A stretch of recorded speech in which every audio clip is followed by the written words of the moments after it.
Sudarlun, ibu ini adalah Nur Fadilah, 30 tahun, warga Gampung Bagok, Panahle, Kecamatan Darul Aman, Aceh Timur.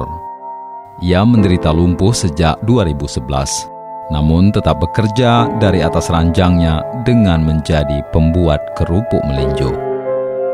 Mengandalkan kedua tangannya, Nur Fadilah sesekali juga mengaduk gongsengan berisi melinjo sebelum ditumbuk hingga berbentuk kerupuk.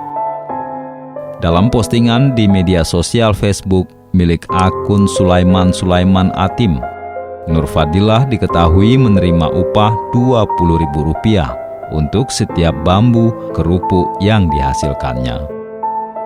Postingan tentang kondisi Nur Fadilah mengundang reaksi dan doa dari netizen.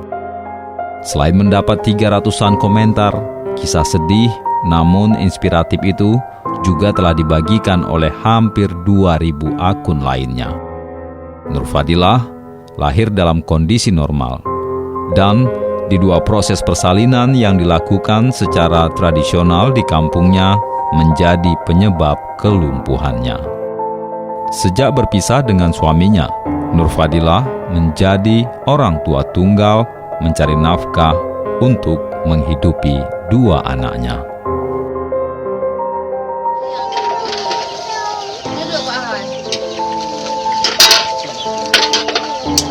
Yan paduk kilauan tula.